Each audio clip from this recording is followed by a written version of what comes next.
Welcome to the Proper Cap, a Madcap Coffee podcast. We are joined this morning by our longtime tea supplier and partner, Peter from Song Tea out of San Francisco, California. And we're really excited to hear his story and share with our listeners why our tea program is so badass. I'm going to say that. Peter, would you like to introduce yourself? Sure. Hi, my name is Peter Luong. I founder of Song Tea and Ceramics. You could shorten that to Song Tea. I've been in tea for about 20 odd years now, with Song for about 13 years, 12, 13 years. But nice to meet all of you. Peter, I have a really important question. Are you currently drinking tea? Do you have a tea that you're sipping on right now? I am. Yeah. One of the things that we've been trying to do is to reserve tea for aging. So I have in my hand this is, I think, a 15-year-old oolong that unfortunately I don't have much of left. But it's a tea called Old Grove Shui Xian, and Shui Xian means water spirit. Very classic oolong, and something I could just throw in a cup.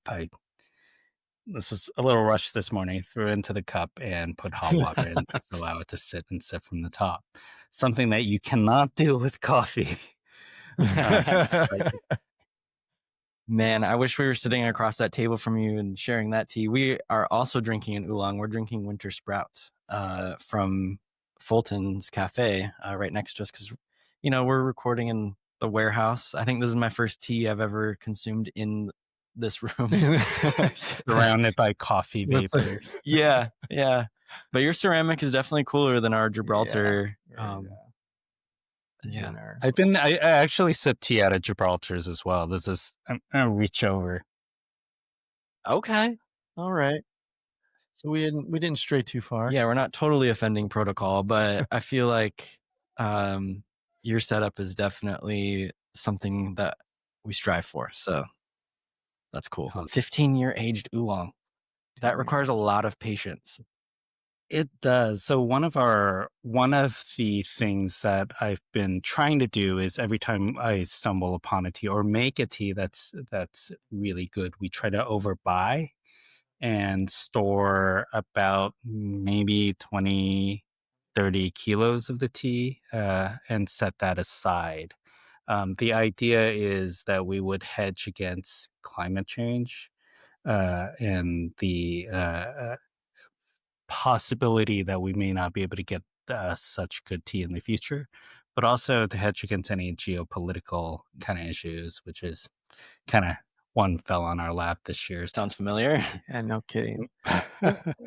It's a rabbit trail, but when you're aging those teas, like what does that process look like and what's happening, right? It's not like if I still have a bag of Lipton tea in my cupboard from the last 15 years, that the same thing is happening. Just to be clear to our listeners, that's not what's happening with this aging process. Right. I think it's a little more complex than that. And I'm going to start with a conversation that I had with a winemaker about wine. One of the things that she told me was that she sat on panels where the discussion has been around which wines are good for aging, how do you prepare wines for aging, are there different types that are better for aging than others? And her conclusion from all of that is really, it comes down to how well made a wine is. If it's very well made, it has more potential as it ages. And I feel the same way about tea. And so unfortunately, Lipton, no disrespect to Mr. Lipton or the Liptons. Sorry, that was the first thing that came to my mind. Lipton is not a type of tea that I would consider aging, and it truly has to be a tea that has a lot of complexity, a lot of texture, a lot of depth. The only exception to aging teas are green teas, which really have about a year's shelf life. And so when they go stale, and they don't improve with age. Whereas some complex oolongs, some complex sort of usually darker teas will take very well to aging, and they become something really incredible with time. And are those in vacuum sealed environments? Or are they exposed to oxygen? What environment are you aging those in? They are exposed to oxygen, but sealed off. So if a tea comes vacuum sealed, and oftentimes some of these oolongs are vacuum sealed in very heavy, larger 18-kilo bricks. Mm. We'll cut that open, allow it to breathe, and then place it into a plastic bag and just tie that up with air inside. The idea is to allow it to breathe, but not allow excess moisture to affect the tea. And overall, whether you're aging a tea or keeping a tea fresh, moisture is the enemy. So it's what causes the tea to go really stale. It's what introduces off flavors, and we want to keep that environment very, very dry. And Absolutely. over time, it will begin to evolve. It'll develop plum notes, uh, fruit notes that were not there before. But it all really, again, goes back to the quality of the base tea that you start out with. There are certain teas that are good for aging, and there's certain teas that are not good for. Yeah, that makes sense. And you've gotten to taste some of his HTs too, right? Yeah, Mm-hmm. we've had the privilege of tasting some of them, and they are awesome. I mean, the way the complexity changes and the flavor components change and how big they can become, it's a really fun experience, especially if you have some of the younger stuff to sort of try in comparison. Mm-hmm. But Right. that's cool. The comparison sometimes we did a study once where I sent out a box to a few customers of 5 different age oolongs from the same producer over a 25-year period with a 5-year uh, increment between each tea. And it was really, really interesting to sort of taste the difference as and teas tend to, I feel, change every 5 years as you're storing them. Cool. So it's very interesting to taste the jump from one to the next to the next to the next. That's awesome. So as a just tea professional, is it normal, like at your house, would you just have tea that you sit on for years and then like in 5 years you're like, oh, I am gonna check in on this oolong and see how this tastes? Or is that like a very like you're deep in the weeds, kind of 12 years into this business, you're gonna be experimenting with this sort of stuff? I think I think you're giving tea professionals a lot of more credit. I think some of it is haphazard. Some of it. So this is something. Aging teas is something that I've really thought of in year one of song, which is like 12, 13 years ago. The issue was I didn't have enough capital at that point to hoard tea and buy tea. Yeah. That money was better spent buying fresh tea that I could sell at the moment. Um, and so the program didn't really kick off until 3 or 4 years into song. To your question about stuff sitting around at home, I have a lot of tea sitting at home, which I don't think of in the same vein as the teas that I'm aging in Sure. bulk. And a lot of that comes from just years and years of just buying tea and receiving samples and not wanting to throw away samples, even though sometimes they're not great. Um, and so I have cabinets full of tea that I really ought to drink or take care of. I mentioned earlier that green teas aren't great for aging. In year one of the sort of missteps I made was to buy a fairly large amount of green tea at the very beginning of the year. So Song started in 2013. We opened our doors in October of 2013, but to have tea ready for that opening, we needed to have purchased tea in the spring of 2013 without any idea of where we would be selling it. We didn't sort of lease out our storefront until halfway through the year. And one of the mistakes I made was the first teas to come online during harvest season are green teas. They're picked at their youngest, and so I bought too much green tea. And for years, up until I think last year, we were sitting on almost 100, almost 200 kilos of green teas that we just couldn't sell and couldn't move in the first year because we did have a storefront. And by the time we opened in October, we had a very short windows to sell the green tea. And I justified this by saying, oh, I could maybe age it to see. And I knew it wouldn't work. Maybe I could sell it to a kombucha company. Yeah, yeah. uh, and, and, and, and so it sat and sat and sat and finally decided to compost everything a year ago. Wow. Did you try it before you composted it? You were like, I just, for science reasons, I need to see what does this taste like.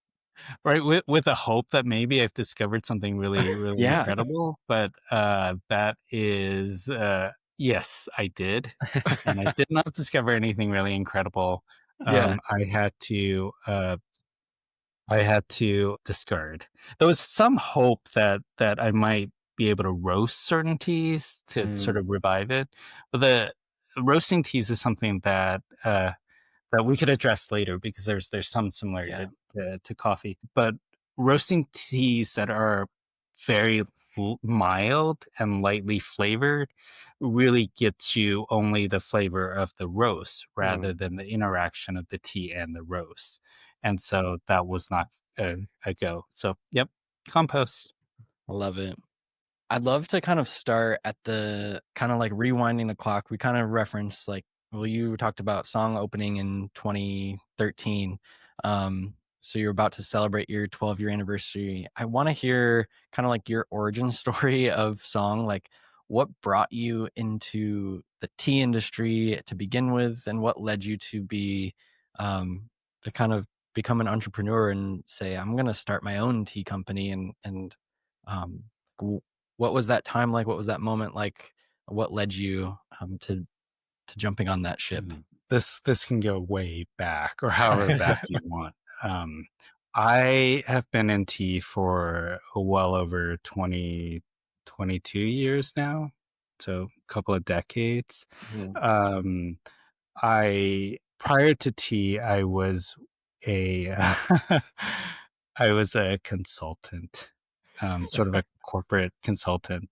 And during that time in the early 2000s, a lot of people were leaving consultancy or these corporate jobs to do small startups. So I did, and they were the most ridiculous startups I've ever worked for. They were of an era that is several generations past this current AI boom. During the era of, I don't know if anyone recalls, I might be dating myself here as well, but pets.com ring a bell. Trevor's probably got that reference. I did not work for pets.com, but and when this is all in San Francisco too? This is all in the Bay Area in San Francisco. Okay. I grew up in San Francisco. And when those companies started failing, my dad actually asked me to come back and help change the family business. And the family business at the time was a very small traditional Chinese apothecary in Chinatown that sold a lot of herbs, a lot of sort of herbal medicines, but also we had a very, very small selection of tea. And so in 2012, oh, not 2012, I'm dating myself, in 2002, 2003, I returned to the family business.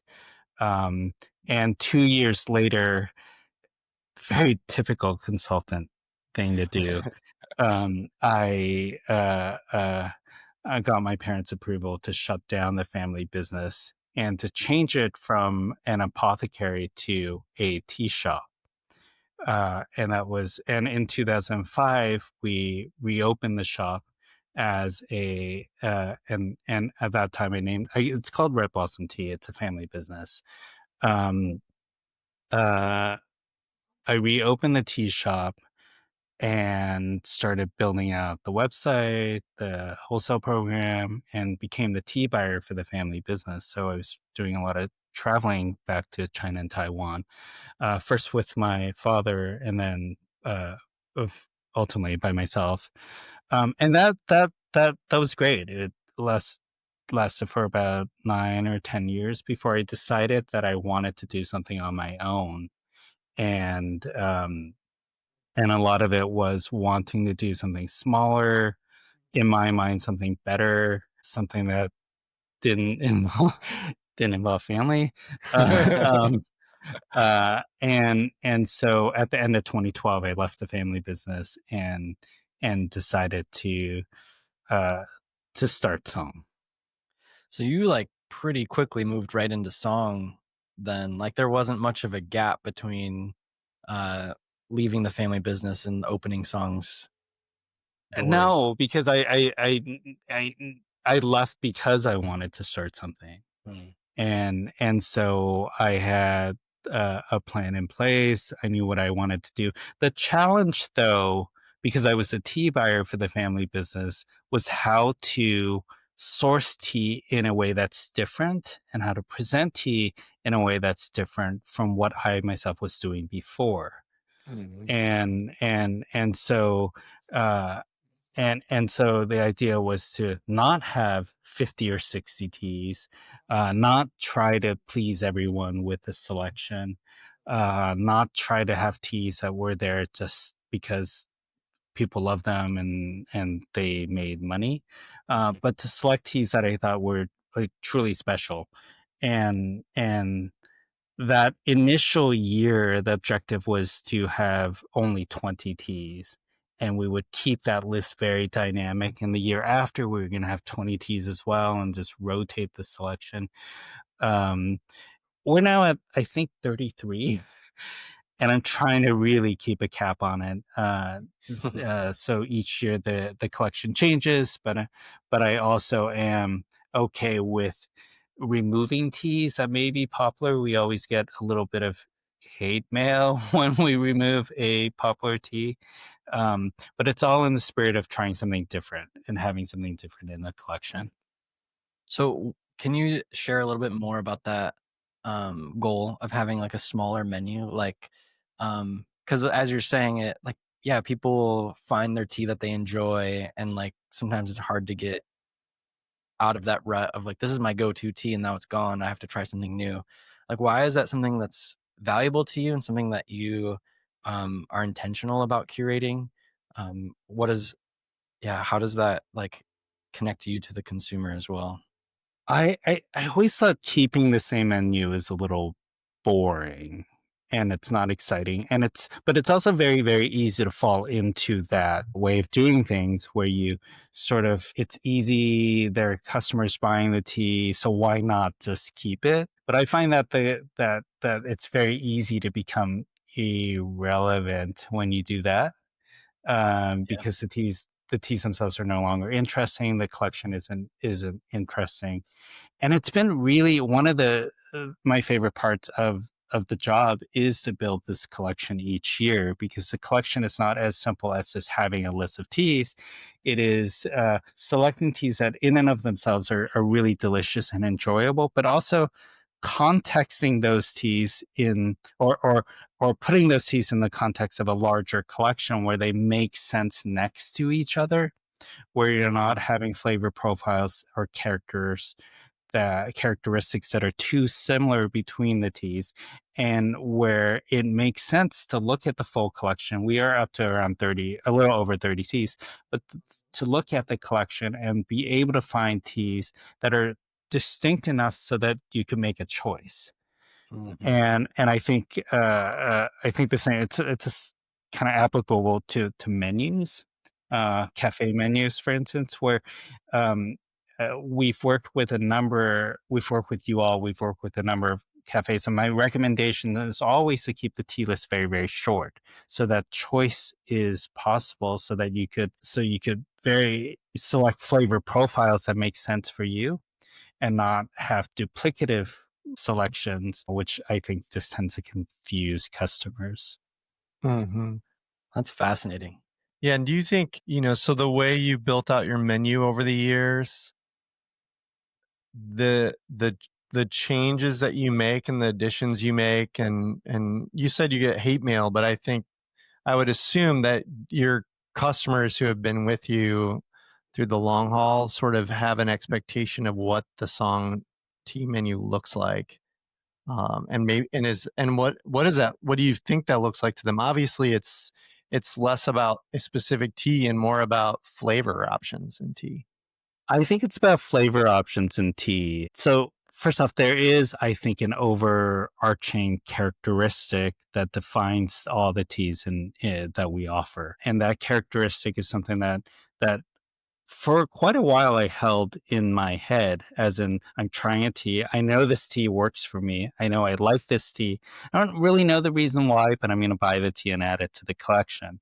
A few years back, we did this thing where we looked at all the flavor profiles of the tea, parsed it, ranked them, and put it all onto a spreadsheet, and then realized that, and then sort of started breaking apart the higher level profiles of some of these teas. And they seem very simplistic, but they sort of, everything came from sort of bubbled up from individual flavors of the individual teas. But some of these are like fruit, sugar, floral, earth. And then when we did that and we looked at the spreadsheet, almost every tea, with a few outliers, almost every tea fell into three specific areas: sugar, fruit, and floral.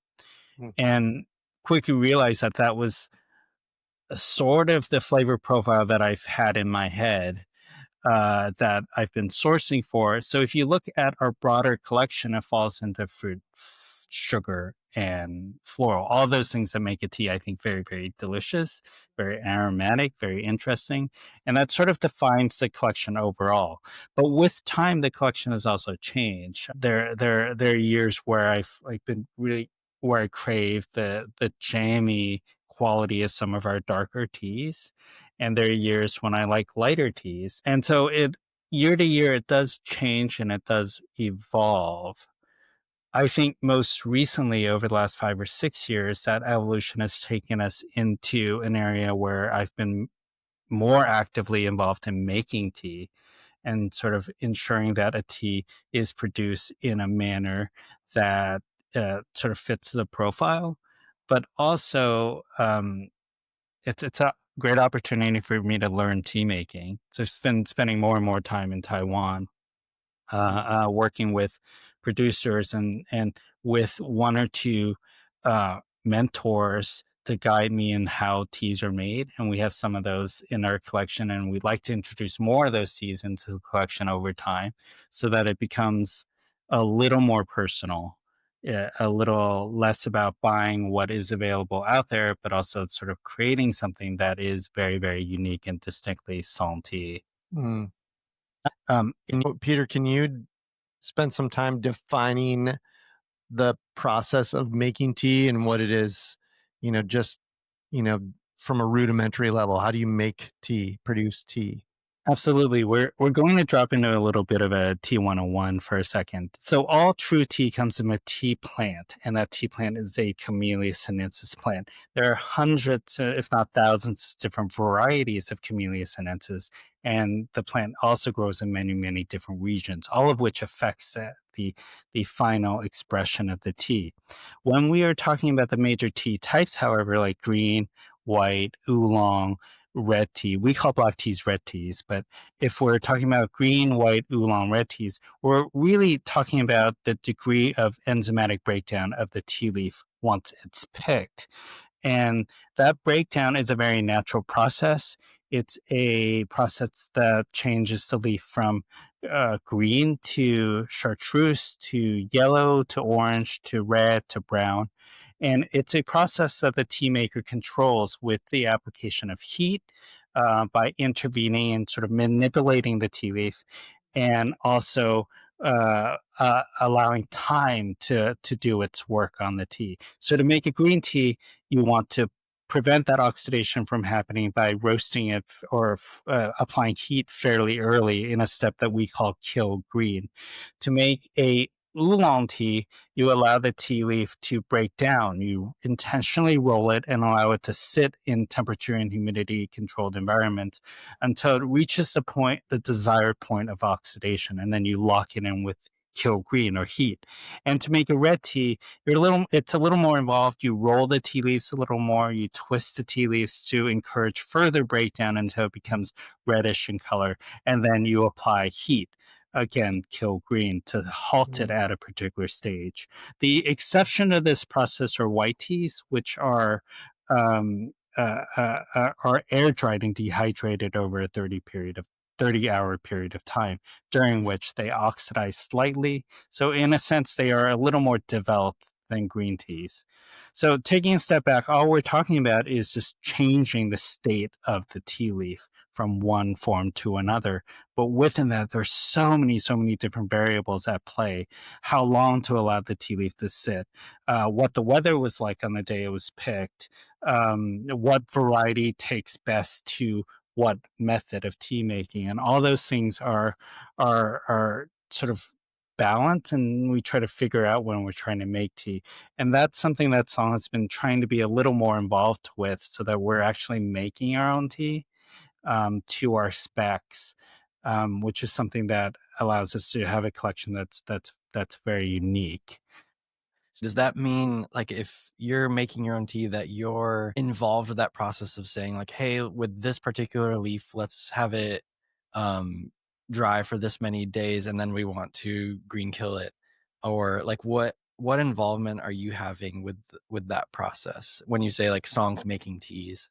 So there are 3 or 4 teas in the collection now that I've physically been there for to make. The 2 that we're most proud of currently, it's called April 27th Gold and April 27th Amber. Last year was April 30th Gold and April 30th Amber because it's named for their pick date and the day the teas were I love produced. that. And those are 2 oolongs that were made the same day. They are essentially the same tea. So those oolongs were picked. I try to be there at 7, 8 in the morning during the first, when we're setting up the tea pickers. After the teas are brought in, they are allowed to rest. And then it goes through a very long process until the middle of the night, 3 a.m., 4 a.m., when we decide that the tea has reached an optimal state of oxidation. And this is done by smell. So you grab the leaves, smell them, and if they are exhibiting what we are looking for with this batch is a sort of a tropical fruitiness in the leaves. So once it starts smelling like that, we decide to kill green to set the tea at that stage. And the team that does it are given their okays to proceed. At that point, we have to sort of cup the tea to ensure that the first roast, at least, to ensure that it's very, very close to what we had in mind and what we smelled in the tea leaves. And if it's not, we have some very last minute opportunities to adjust the temperature, and then the teas get finished the next day, and then they're sent to a charcoal roaster to roast. The amber and the gold are essentially really the same teas coming out of that process, one of which was given a very, very light charcoal bake. The other was given a medium charcoal bake. And it creates almost 2 different teas off the same batch. And it's a really good interesting study on post-production roasting and what you could do with a single tea to turn it into essentially 2 teas. So that is the level of involvement that we are in, to ensure that it reaches the oxidation rate that we're looking for, to ensure that it's roasted in a way that is that lines up with the character of the tea. A lot of decisions have to be made before that. For example, what varieties to use, what variety is best for an oolong, what variety is best for a red tea, and it's a learning curve, and we've also made sort of missteps here and there. One of the best times I had making tea was last year in March. We made a really interesting batch of oolong off from a variety that's never intended to be made into an oolong. We made 120 kilos of it. That's never going to be sold, because it turned out to be I think a mismatch of, and you really don't know until you really test. You could guess at. but especially if you're trying to sort of buck tradition in a way and not necessarily work with varieties that people are used to working with for certain types of teas, then there's a possibility that you could also make mistakes along the way. And they're expensive mistakes because you've make tea, you have to go all in on at Yeah. least a day's worth of production. Can, Um, can I yeah. ask this is maybe before Tea 101 class. This is like tea for dummies, maybe question that you kind of breezed over. You mentioned that you call black teas red teas. hmm Can you share a little bit about why and like, Yeah.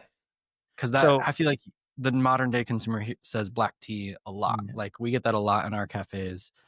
Right. And I've struggled with this because my team finds it easier when we're during when we're open for retail days to explain the tea as a black tea because that's what everyone knows.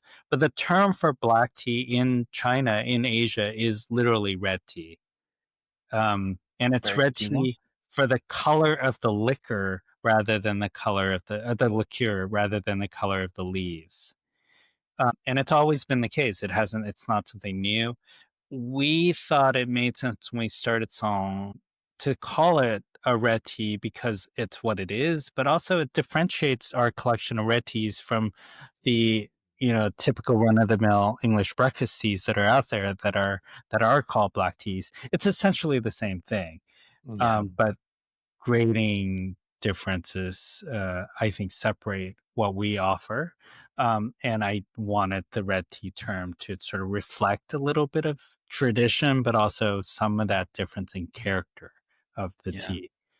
I like that. Um, Like it definitely stays true to the cultural tradition, like as one of your intents, and it also separates it. Like I think your goals of doing that, it totally is achieving both of those things, which and is I think it's we've made choices along the way over the last 12 years that are not necessarily market friendly, but it's a sort of kind of what I thought was right.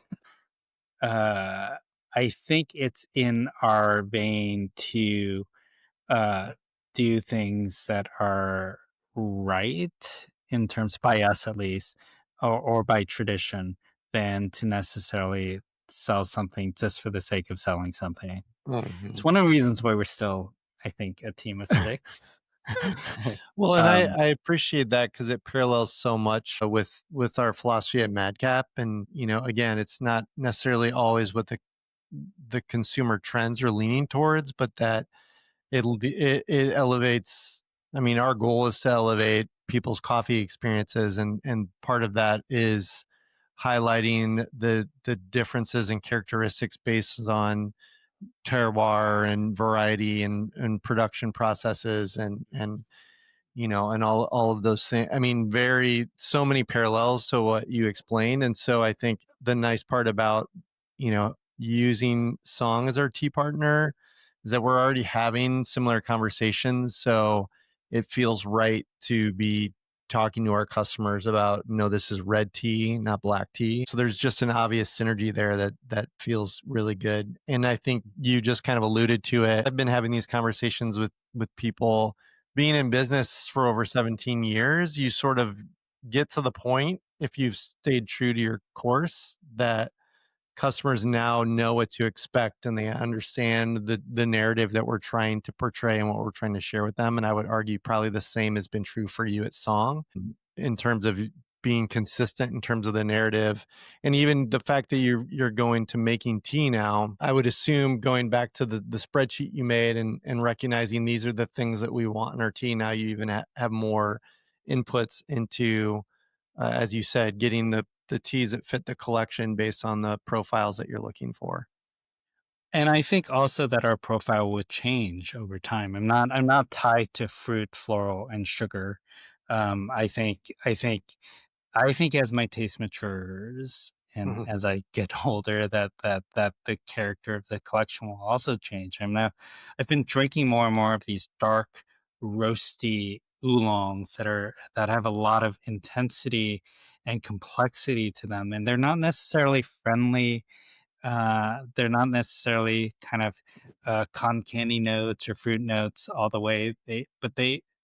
For me, they're more evocative of or sort of very traditional old style tea. It's more sort of some of the stuff that I grew up with when I was younger, Hmm. and slowly I've been trying to kind of get more of that into the collection, and it's not necessarily sort of, I don't know if it's market friendly or not. I think you're right, Trevor, that I think we can define who we are as we go, and we will always have folks who like what it is that we're working on.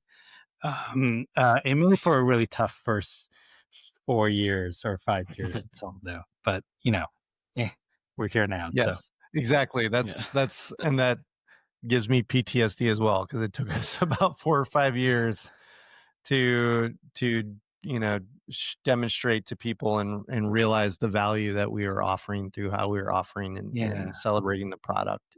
I think it made it easier for us to bring song in, because I still remember the things that really stood out to me when I tasted song for the first time. Was, I think, the fact that I don't know if I had tasted as young a tea brought into the States until I'd tasted your teas. And so the clarity and complexity and cleanliness of those teas in that capacity, where there was just so much flavor to them, as opposed to something that was, yeah, just either roasted out or was old, not for the purpose of aging, but just because it was. all like stale tea. Yeah. Right. So not everything that's old is necessarily good. HTs kind of fall into two categories: those that are intentionally aged and those that are didn't sell well when they were Mm. fresh. And so there's a lot of it left over. Well, and I think that's a good segue, talking a little bit about sourcing, because I would assume that as a tea buyer, if you don't have a good sourcing process either, I know in the same way, like, our challenge is always how quickly can we get coffee here post, milling and production and everything else, because we want to get it as fresh as possible so that we have the ability to, roast it fresher than staler, essentially. And so I would assume tea has the same challenges in sourcing in terms of getting it to the States in a timely manner. Because for us, coffee, I mean, the most volatile moment in losing quality is the transportation of our coffee overseas. So do you see those challenges in sourcing tea as well? I think those challenges have always been there. It's a little more difficult these days, to be honest, because the trade situation with other countries really impacts our costs of imports. So not only the tariffs that we have to pay to have our products in, but also the expense of air freight and ocean freight. All those things have gone up significantly over time. But we're not going to change the way we do things because it does, you're right, affect quality and character. So all of our green teas we airship in. There is no alternative to that. If you place the tea into a container, unless you have a refrigerated container, which is really obnoxiously expensive. But if Mhm. you place your teas into a container going ocean freight, that tea is going to be ruined within the first 2 weeks of travel before you even get your hands on it, however fresh tea. So all green teas are air shipped in, air freighted in. Um, there is an exception to this, though, and that is like oolongs and dark oolongs. I just sent out, we do a newsletter for Song Tea, and occasionally on Sundays, I would have sort of my perspective. It's field notes on the tea industry in general, on some of our teas. Um, and last Sunday, I just sent out a newsletter about sort of charcoal roasted teas and how they mellow out and change and improve if we ocean freight the tea. And the time scales are different, but I think in the world of coffee, you generally don't want to be brewing a coffee that you roasted that same day. There's a little bit of time for it to rest, for it to settle. In the world of tea, it's very similar, but it's sort of pushed out across several months. So some of our teas I mentioned are charcoal roasted and charcoal baked. They have an edge to them that will dissipate with time if they rest. And so we sometimes use ocean freight as a tool to accelerate the aging or the resting period of this tea. They're sitting in their bags. They're crossing the Pacific in sometimes in late spring, early summer. It could be quite hot, and that tempers a lot of the edge off from some of these roasted teas. Um, and so it's a case where we do use sourcing and by sourcing sort of transportation Mhm. to change and improve the character of the tea. That's something that I'm always mindful of to ensure that what comes to us is optimal. Uh, we still have, we just released a tea that probably will taste better in a month. And that's why we sent out that little caveat that, hey, it's really interesting now if you taste it, but taste it in a month and it'll be different. And I think that learning or that sort of comparison between what you're getting now and what you might taste in a month is also a very, very educational, sort of a very interesting way to approach that particular tea. Um, but I I feel also like wanted to talk a little bit about sourcing in general, sort of the larger theme of sourcing, which is Mhm. I started song with the idea that sourcing is going to origin and driving around and finding a tea maker or finding teas that are really special and then bringing it back and selling. Um, it's a very hard and difficult process to do because I think you all realize in coffee is that most of the producers that are out there produce teas that are or product that is somewhat mediocre, that's a little more industrially focused, a large amount of something, and so much so that if I go to a particular area or at origin, I might taste 20 teas and only about one or two are really special. The rest taste the same. And that's because the industry has somewhat industrialized to the point where they're growing the same varieties, they're using the same tools, and sometimes using the same expertise or teams to Mhm. make the tea so that everything tastes the same. And that's something that we're trying to sort of move away from, and which kind of explains the move to try to make our own teas as well. And that for me is sort of the new model of sourcing for us, at least, to try to be highly selective, but in the case where we're not able to find the tea we want is try to make that tea. So but then you find yourself you're traveling to origin constantly, correct? I'm traveling more, but it's a slightly different travel schedule than coffee, which comes online at different times of the year, depending on the region. Most of our teas, 90% of our teas are done in spring.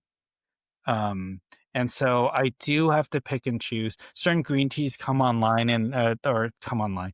Certain green teas are available and harvest is in as early March.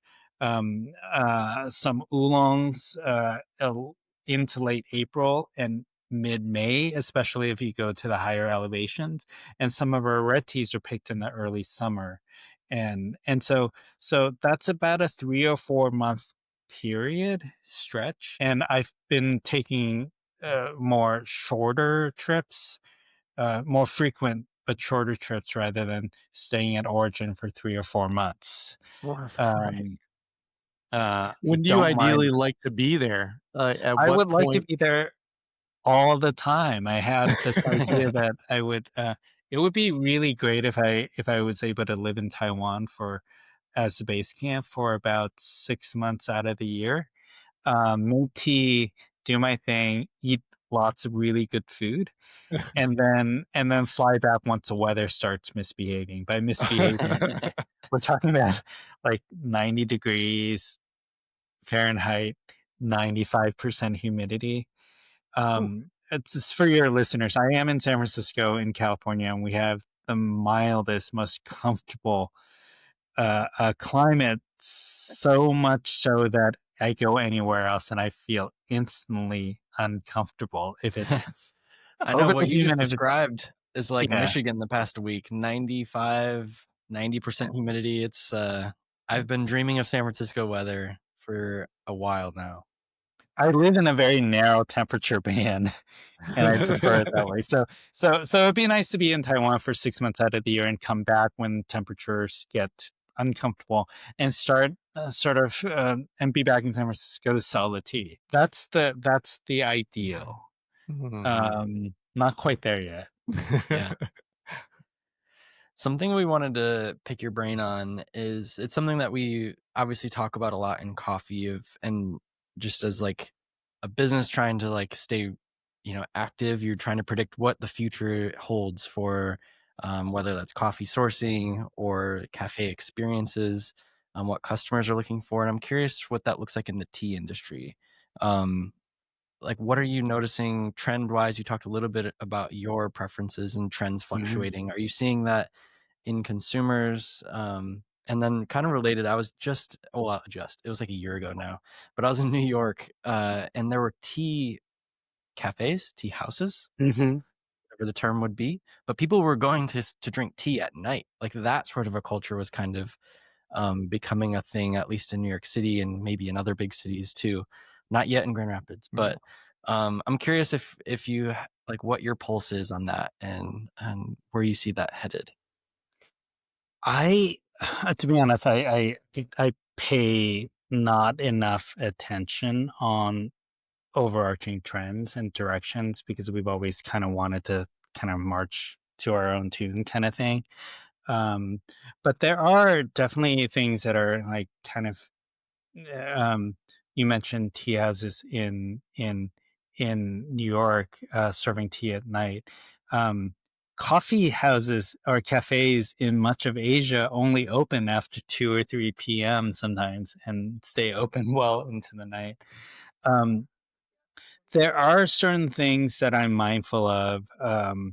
Uh, what is available, what is not, what is trendy, what is not. You mentioned earlier in the discussion about matcha.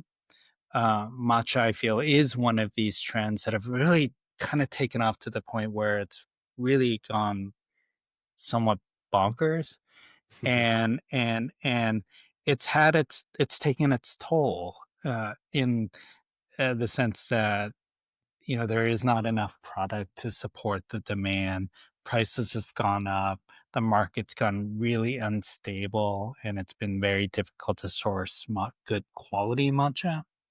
And and those trends are great for the short term, but I think it's always good to look forward to building something a little more solid that is less trendy and to carve out a space for yourself, for ourselves, that is allows us to sort of do the work that we've always been doing comfortably, and not be beholden to trends.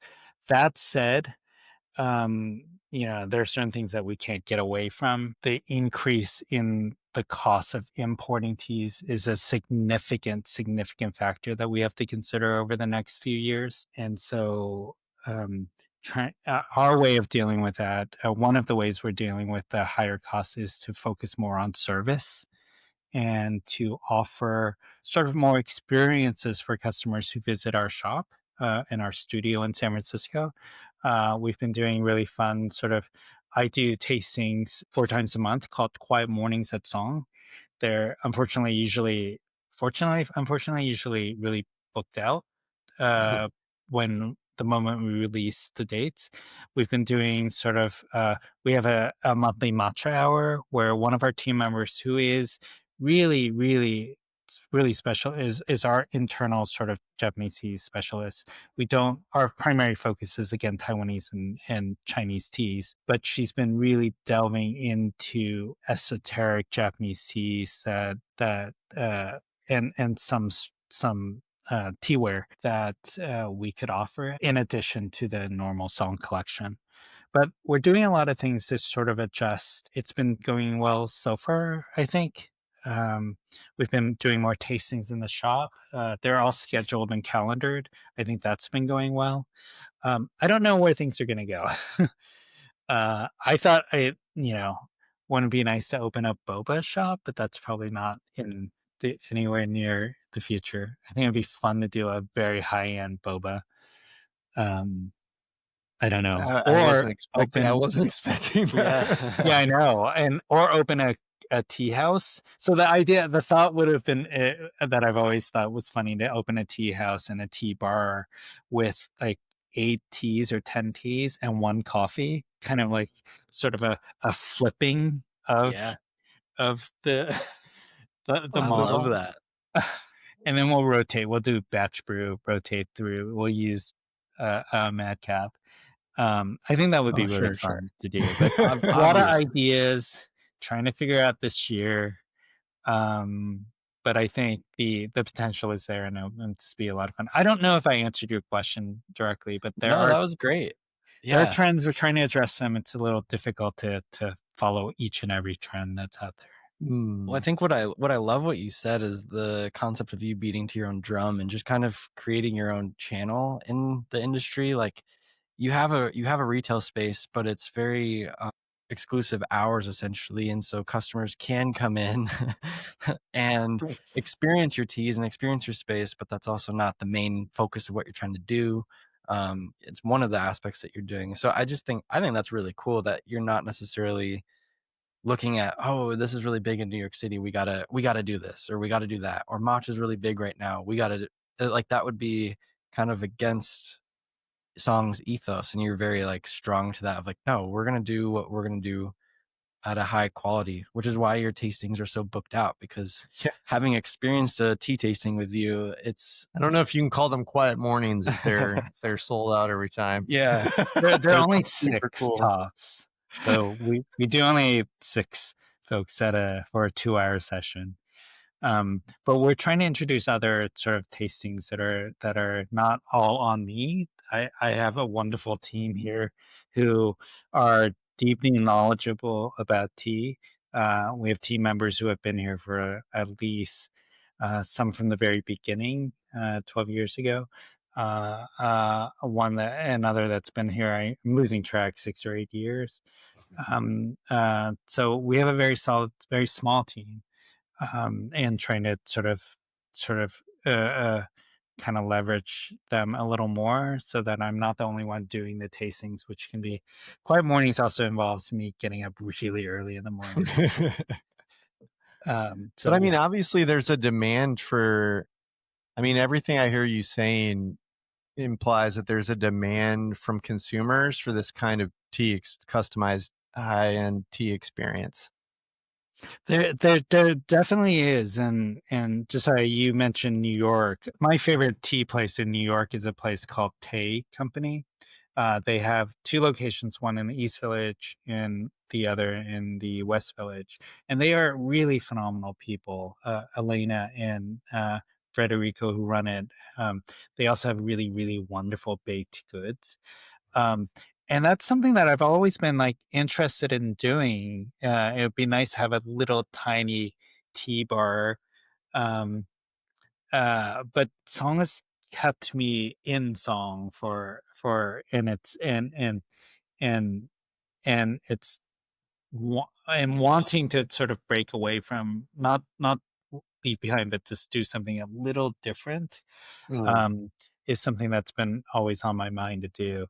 Um, so we've been in my neighborhood where I live. There are a couple of empty storefronts that are really tiny. They're like 500 square feet.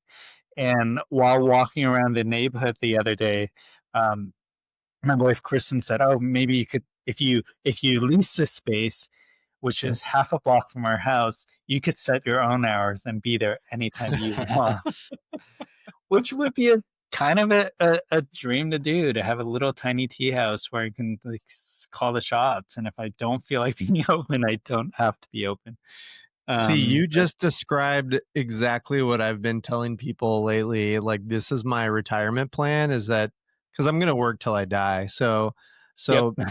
the idea of like, yeah, being able to step away from all the things that Madcap looks like and just have this tiny space where it's like, if I don't feel like the coffee's tasting right that day, I'm just not going to open. Maybe you guys should set up shop next to each other in San Francisco, and it would just be the strangest corner of coffee and tea that you never know if you're going to get anything. I like this. Right. So, but we do have to agree that at least one of us needs to be working. And You'll then have we'll one find some- coffee, and Trevor will have one tea on his menu. So you could actually buy out, like, if you could find a block where there are lots of empty storefronts, you would approach all the owners of larger companies that do what they do, and you could approach a baked goods person and say, "Hey, didn't you always want to have a little tiny bakery all to yourself? And we'll set up shop." And Yeah. that'd be. You can ask them, do you want to randomly be open? Like, if you don't want to bake, you don't have to. And if you want to bake, you can bake. That block I think it will weirdly last works. about a week or two before people give up on you. Yeah. I love it. Well, we have our retirement plans, but I don't know. That's probably. I mean, I feel like I have more questions, but I feel like going on any longer becomes part 2. So Yep. I feel like if you're willing, we'll talk about doing a part 2 sometime. But Yeah. I feel like there was a lot of content for people. Maybe very at the end of the soon. year. Yeah. Maybe early next year. Do I want to be in Michigan in the middle of winter? It's definitely not as hot as Taiwan in Michigan early winter, but Do you like snow sports, Peter? I have not. I think I still have a snowboard at my warehouse. Oh, let's go. No. I have first generation flow bindings when they first came out. That's how old that's my incredible. Let's go. No. No, I mean, I don't know if my insurance could cover my injuries at this point anymore at my age, but it doesn't stop me from trying. I mean, snowshoes, worst case, snowshoes.